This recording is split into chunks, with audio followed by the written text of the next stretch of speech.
ایک دن کے برابر یہ دنیا ہے، اس لیے جب دنیا میں آئے ہیں تو بھاری بھرکم عبادت کرنی چاہیے۔ حضرت مولانا روم اپنی کتاب مسلم شریف میں رقم تراز فرماتے ہیں کہ اتنے بڑے بادشاہ تھے حضرت ابراہیم بن ادھم رحمۃ اللہ علیہ، جس کا کوئی جواب نہیں ہے۔ ہمارے اگر تھوڑی سی مصروفیت ہو جائے تو ہم دنیا دار کو چھوڑ دیتے ہیں، اللہ کو بھلا دیتے ہیں، نماز روزے کو چھوڑنے پر تیار ہوتے ہیں۔ ہمارے پاس ہر چیز کا ابھی پرزینٹ میں وقت ہے، مگر نماز کے لیے، عبادت کے لیے ہمارے پاس وقت نہیں ہے۔ قسم خدا کی آپ کو تھوڑی دیر کے لیے برا لگے، میں قیامت کے دن آپ کی علماء کو ہم کو یاد کریں گے کہ کون سا راستہ آپ کو میں بتا کر کے جا رہا ہوں۔ اللہ کے حبیب نے ایک موقع سے ارشاد فرمایا کہ جو نماز، جو 5 وقتہ نماز میں سے ایک نماز جان بوجھ کر کے حلقہ شمار کر کے، حلقہ جان کر کے جو ایک وقت کی نماز کو چھوڑ دیتا ہے، اللہ تعالیٰ اس کا نام جہنم کے دروازے پر لکھ دیتا ہے۔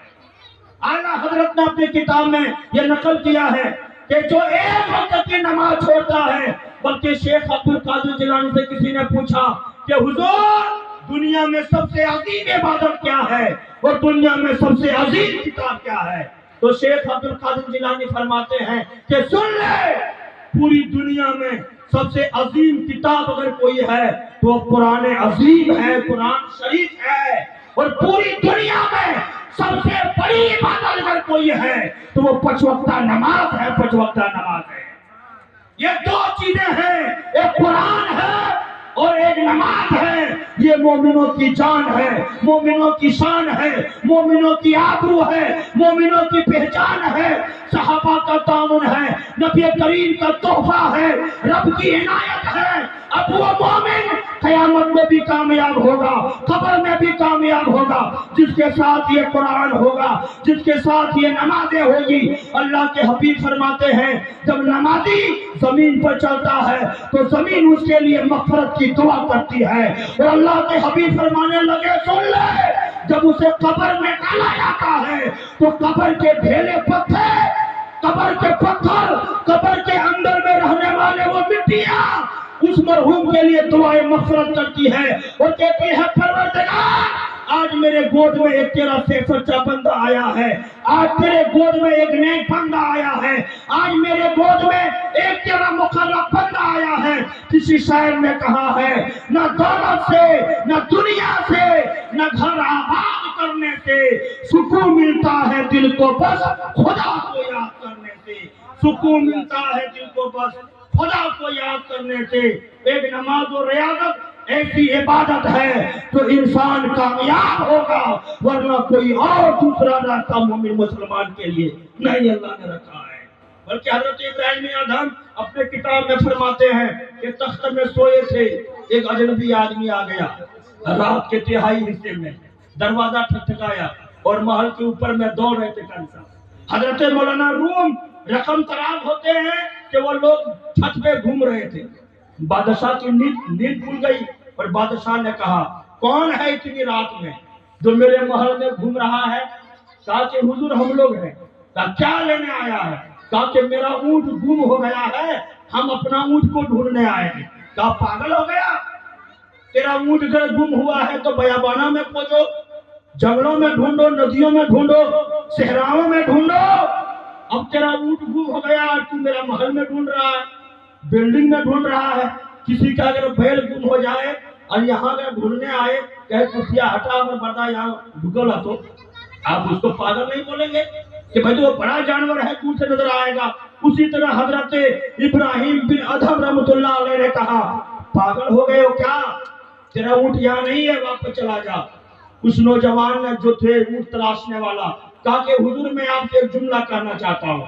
حضرت مولانا روم فرماتے ہیں کہ جب بادشاہ کھڑا ہو گیا، اور کون بادشاہ؟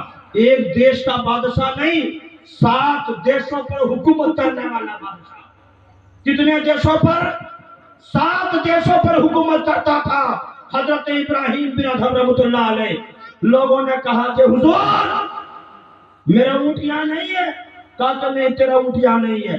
کہا کہ تو سن لیجئے، جب میرا اونٹ آپ کے محل میں نہیں مل سکتا تو آپ کو بھی اس نرم نرم بسترے میں خدا نہیں مل سکتا.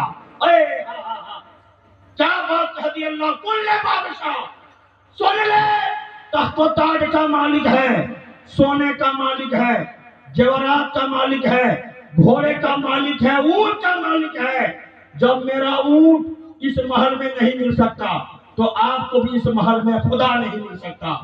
اتنا اثر ہوا اس بات کا حضرت ابراہیم بن ادہم کا.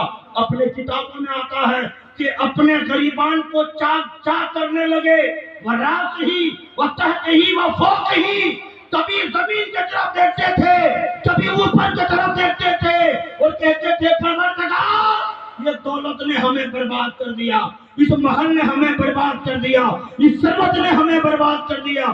اپنے بدن کو چیرتا تھا اور جنگلوں کی طرف نکل گئے اور اپنے وزیروں سے کہا اے میرے وزیروں میری دولتوں کو غریبوں میں اس وقت تک بانٹتے رہو، تقسیم کرتے رہو جب تک ہماری دولت ختم نہ ہو جائے. اونٹ کسی اور کو دے دو، غریب کو میرے جواہرات دے دو، ضرورت مندوں کو میرے گھوڑے دے دو.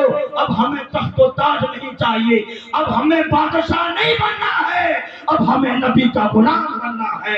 اب ہمیں حکومت نہیں چاہیے، اب ہمیں قرآن چاہیے.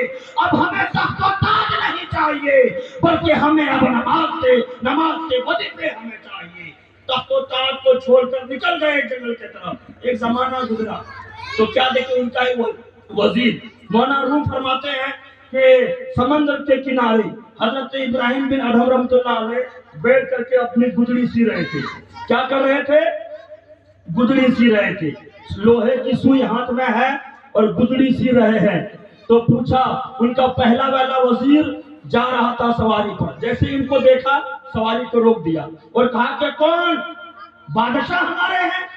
کہا کہ حضور تشریف لے چلیں، بادشاہیت آپ کا انتظار کر رہی ہے، تخت و تاج آپ کا انتظار کر رہا ہے، سونا آپ کا انتظار کر رہے ہیں، موتی اور زیورات آپ کے انتظار کر رہے ہیں، وہ گھوڑے اور اونٹ آپ کا انتظار کر رہے ہیں. چلیں. حضرت ابراہیم بن ادہم کا جواب سنیے. کئی مچل کر سبحان اللہ، اور زور سے سبحان اللہ. ابراہیم بن ادہم نے کہا اے میرے وزیر سن لے، جب میں بادشاہ تھا لوگوں کے سروں پہ حکومت کرتا تھا، جب سے نبی کا غلام بن گیا ہوں لوگوں کے دلوں پہ حکومت کرتا ہوں، لوگوں کے دلوں پر میری حکومت ہے جب سے نبی کا غلام بن گیا ہوں. کہا کہ وہ کیسے؟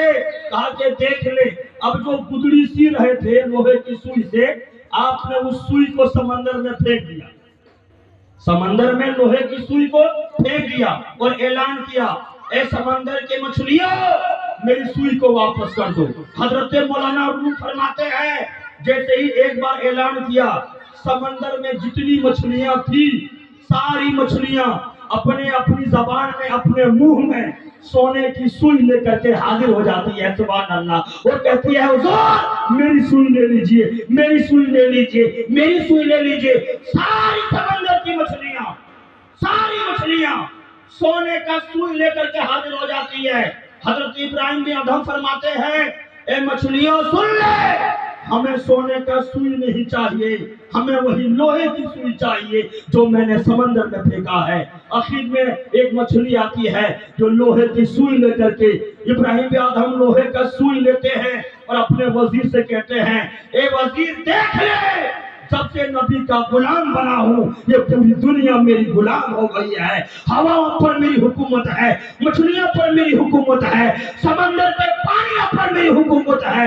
اس لیے میرے وزیر سن لے، اب مجھے نبی کی غلامی چاہیے، اب ہمیں بادشاہیت نہیں چاہیے، تخت و تاج نہیں چاہیے، ہمیں سونے اور موتی اور زیورات نہیں چاہیے. کر کمانی میں عبادت کاہلی اچھی نہیں، گر بڑھاپا آ جائے تو کچھ بات بن پڑتی نہیں. یہ اولیاء کرام کا اخلاق و آداب رہا ہے. آگے بڑھیے. حضرت ابراہیم بن ادہم جب اتنے بڑے ولی ہو گئے، اتنے بڑے ولی 40 ہو گیا ہے، بس اور 5 منٹ میری تقریر ختم ہو جائے گی.